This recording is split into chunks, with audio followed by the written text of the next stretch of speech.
కామారెడ్డి జిల్లా బాన్సువాడ ప్రభుత్వ ఏరియా హాస్పిటల్లో వైద్యుల నిర్లక్ష్యం బయటపడింది. పంటి నొప్పితో బాధపడుతున్న రజక్ అనే వ్యక్తి బాన్సువాడ ఏరియా హాస్పిటల్ కు వెళ్లాడు. అక్కడ డాక్టర్ దేవి సింగ్ పేషెంట్ కు మత్తు మందు ఇచ్చి నొప్పి ఉన్న పన్ను కాకుండా మరో పన్నుని పీకేశారు. మత్తు దిగిన తర్వాత నొప్పి అలాగే ఉందని మరోసారి డాక్టర్ దగ్గరికి వెళ్తే మరో పన్ను పీకేసినట్లు తెలిసిందని బాధితుడు వాపోయారు. తన కుటుంబ సభ్యులతో కలిసి సూపరింటెండెంట్ విజయలక్ష్మికి ఫిర్యాదు చేశారు.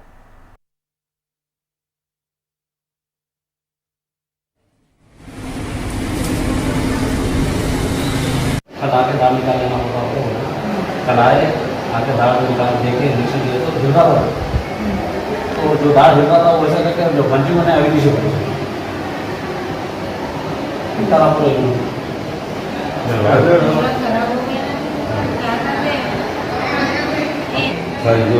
సరే సరే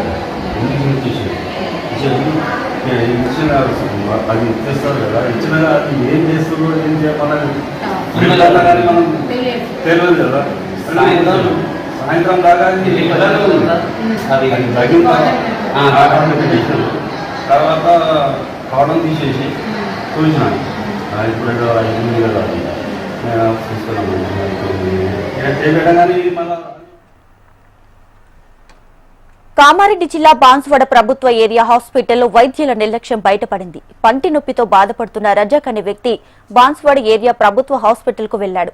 అక్కడ డాక్టర్ దేవి సింగ్ పేషెంట్ కు మత్తు మందు ఇచ్చి నొప్పి ఉన్న పన్ను కాకుండా మరో పన్నుని పీకేశారు. మత్తు దిగిన తర్వాత నొప్పి అలాగే ఉందని మరోసారి డాక్టర్ దగ్గరికి వెళ్తే మరో పన్ను పీకేసినట్టు తెలిసిందని బాధితుడు వాపోయారు. తన కుటుంబ సభ్యులతో కలిసి సూపరింటెండెంట్ విజయలక్ష్మికి ఫిర్యాదు చేశారు. పేరు ఎస్కే రజా. బాన్సువాడ ఏరియా హాస్పిటల్కి 9 తారీఖు వచ్చిన తర్వాత సార్ ఏమో చూసి ఇట్లా పళ్ళు ఊపుతుంది సార్ అని చూపిస్తే సార్ అన్నాడు 10 గంటల రేపు 10 తారీఖు రాబాబు 9:30 వచ్చాయంటే నేను వచ్చిన తర్వాత నాకు తీసుకుపోయి ఇట్లా మత్తు ఇంజక్షన్ ఇచ్చిన తర్వాత నాకు నొప్పి ఏమో తెలియదు. అది ఒక్కటి తీసేసిండు. సాయంత్రం 5 గంటలకు నొప్పి ఇది అయితే దూది పెట్టేసిండు. తీసి చూసిందాకంటే అది ఏది ఊపుతుందో అది తీయలేదు, వేరే తీసేసిండు. మేము గరీబోళం ఉండి ఇట్లా చేస్తే ఎట్లా చేయాలా? మా బతుకు ఇప్పుడు అన్నం తినడం కూడా అలాగ వచ్చింది. అంత నొప్పి అవుతుంది. నాకు ఏం చేయాలా నాకు అర్థం కాక వచ్చింది. డాక్టర్లు ఇట్లా చేస్తే ఇట్లా ప్రైవేట్ హాస్పిటల్కి పోమంటే పోలేక మేము గవర్నమెంట్కి వచ్చినాం.